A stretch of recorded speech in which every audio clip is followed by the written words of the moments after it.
여러분, 사랑하면 보통 어떤 모습이 떠오르시나요? 아마 따뜻하게 안아주거나 헌신적으로 돌봐주는 그런 이미지를 많이 생각하실 텐데요. 오늘은 그 사랑에 대해 조금 다른 질문을 던져보려고 합니다. 혹시 우리의 진심이 때로는 사랑의 전부가 아닐 수도 있다는 생각 해보신 적 있나요? 사랑의 진심과 능력, 이 둘 사이의 미묘하지만 아주 결정적인 차이에 대해 지금부터 함께 파고들어 보겠습니다. 자, 이 문장 한번 보세요.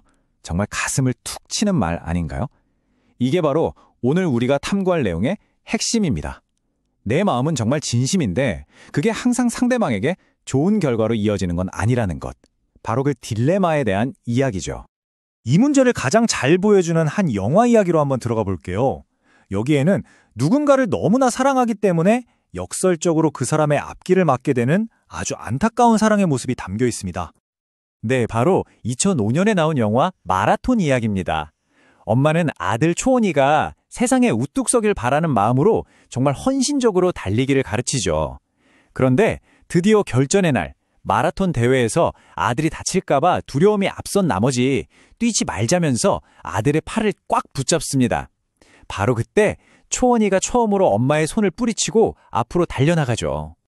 자, 바로 이 지점입니다. 이 장면이 사랑의 진심과 능력이 어떻게 다른지를 정말 극명하게 보여주거든요. 엄마의 마음, 그건 누가 봐도 100% 진심이었죠. 하지만 그 순간, 그 사랑은 초원이가 성장하는 데 힘이 되어주지 못했어요. 오히려 그 사랑에서 벗어났을 때 초원이는 비로소 자기만의 레이스를 시작할 수 있었던 겁니다. 이 질문을 마음에 품고 다음 이야기로 넘어가 볼게요. 내 가장 좋은 마음이 오히려 누군가를 앞으로 나아가지 못하게 막고 있는 건 아닐까 하는 생각 한 번쯤 해볼 만하지 않나요? 이번에는 조금 다른 이야기 쪽에서 이 질문에 대한 답을 찾아보겠습니다. 한 사람의 사랑이 아니라 공동체 전체의 진심 어린 사랑이 어떻게 한계에 부딪히는지에 대한 이야기예요. 여기 한 남자가 있습니다. 듣지도 말도 잘하지 못했지만 주변 사람들로부터 정말 많은 사랑을 받는 사람이었어요. 마을 사람들이 다 같이 힘을 합쳐서 이 사람을 예수님께 데려갈 정도였으니까요.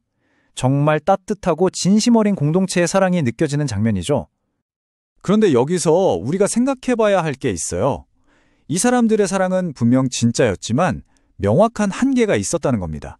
그들의 사랑을 전부 합쳐도 이 남자의 근본적인 문제를 해결해 줄 수는 없었죠. 어쩌면 예수님은 이 사람을 둘러싼 이 과도한 관심과 사랑이 오히려 그를 더 힘들게 할 수도 있다고 보신 것 같아요. 바로 이겁니다. 이게 정말 중요한 전환점이에요. 예수님이 치유를 위해 가장 먼저 하신 일이 뭔지 아세요?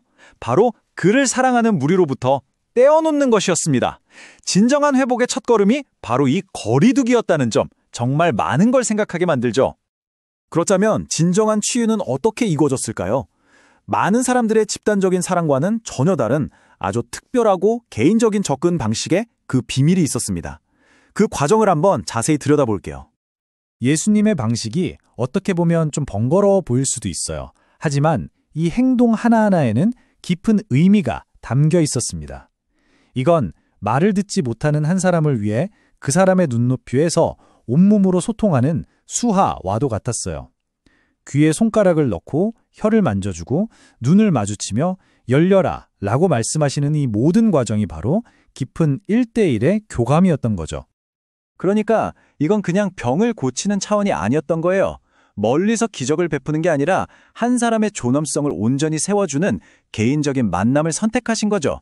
수많은 동정 속에서 위축되었을 그의 마음까지 어루만지는 그런 깊은 치유의 과정이었습니다. 자, 그래서 오늘 우리가 이야기할 가장 중요한 개념이 드디어 등장합니다. 존중의 거리를 두면서 사랑하는 이 강력한 아이디어를 우리는 곁이라는 한 단어로 표현할 수 있습니다. 우리말 곁이라는 단어 참 예쁘죠. 이게 그냥 물리적으로 옆에 있다는 뜻이 아니잖아요. 언제든 손 내밀어 줄 수 있을 만큼 가깝지만 상대가 그 손을 잡지 않아도 괜찮은 존중의 거리. 지지해주되 그 사람의 삶에 함부로 간섭하지 않는 자유로운 공간. 바로 그게 곁의 의미입니다. 지금까지 우리가 본 두 가지 사랑을 이렇게 비교해 볼 수 있겠네요. 하나는 품에 안는 사랑, 다른 하나는 곁에 있는 사랑.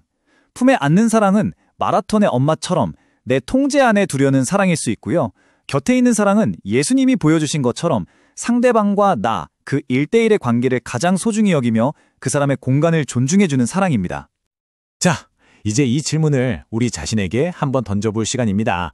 여러분의 가장 소중한 관계, 부모님, 자녀, 친구, 연인과의 관계는 어떤가요? 품에 가깝나요? 아니면 곁에 가깝나요?